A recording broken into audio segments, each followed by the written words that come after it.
కరీంనగర్ జిల్లా తిమ్మాపూర్ మండలం నల్గొండ శ్రీ సీతారామలక్ష్మీ నరసింహస్వామిని రాష్ట్ర రవాణా శాఖ మంత్రి పొన్నం ప్రభాకర్ దర్శించుకుని ప్రత్యేక పూజలు చేశారు. మొదటగా ఆయనకు అర్చకులు పూర్ణకుంభంతో స్వాగతం పలికారు. దర్శనం అనంతరం శాల్వా కప్పి సన్మానించి తీర్థప్రసాదాలను అందజేశారు.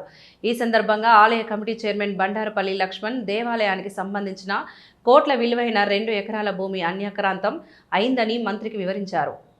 దీంతో స్పందించిన ఆయన వెంటనే తహసీల్దార్తో మాట్లాడారు. అన్యాక్రాంతమైన భూమిని వెలికితీసి దేవాలయానికి అప్పగించాలని ఆదేశించారు. నరసింహుడి ఆలయ అభివృద్ధికి తన వంతు కృషి చేస్తానని హామీ ఇచ్చారు. ఈ కార్యక్రమంలో ఈవో నాగుల అనిల్ కుమార్, చైర్మన్ బండారుపల్లి లక్ష్మణ్, రాజగోపురం నిర్మాణదాత దన్నమనేమి సంపత్రావు, ఆలయ డైరెక్టర్లు, కాంగ్రెస్ నాయకులు బండారి రమేష్ తదితరులు ఉన్నారు.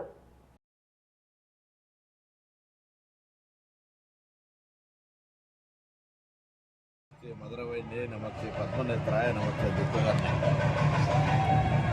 ఉగ్రం వీరం మహావిష్ణు జలంతం సర్వతోముఖం నరసింహ విశ్రం పద్మ ముఖ్య నమగానే ఈ లక్ష్మీ ఆచరణం ఈ ప్రాంతం అంతా ప్రజల మీద ఉండి మంచి సమృద్ధి వర్షాలతోటి సుఖ సంతోషాలతోటి ప్రజలు ఆయురారోగ్యాలతో ఉండాలని భగవంతుడు ప్రార్థిస్తా ఉన్నా.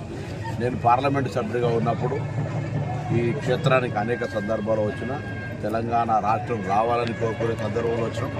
తెలంగాణ రాష్ట్రం వచ్చిన తర్వాత కూడా అనేక సందర్భాలు వచ్చినా ఇప్పుడు తిరిగి ప్రజాపాలన 2 సంవత్సరాల క్రితం ఏర్పడ్డ తర్వాత నూతనంగా ఎన్నికైన ఎమ్మెల్యే గారు, చైర్మన్ గారు, స్థానిక నాయకత్వం అంతా కూడా ఇక్కడ కొంత దాతలతోటి ఈ దేవాలయ అభివృద్ధి చేస్తూ ఉన్నారు.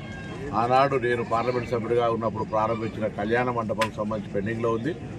చైర్మన్ గారు కోరినట్టుగా తప్పకుండా స్థానిక శాసనసభ్యుల సహకారంతో పూర్తి చేసే బాధ్యత నాది అనే మాట మనం చేస్తాం. ఏ నిధుల నుంచైనా పర్వాలేదు, అది కళ్యాణ మండపాన్ని పూర్తి చేసి ప్రజలకు వినియోగించే రీతిలో తీసుకొస్తాం. అదేవిధంగా స్థలంకు సంబంధించిన అంశం మీద చెప్పినారు. నేను ఎంఆర్ఓ గారు ఇప్పుడే చెప్తాను. తప్పకుండా స్థలానికి సంబంధించి దేవాదాయ శాఖకి ఎంతైతే ఉందో అంత దేవాలయ భవిష్యత్ అవసరాల కొరకు, ప్రజల అవసరాల కొరకు ఇచ్చే విధంగా తగిన చర్యలు తీసుకోవడం జరుగుతుంది. ఈ దేవాలయ అభివృద్ధికి సహకరించిన అందరికీ ధన్యవాదాలు.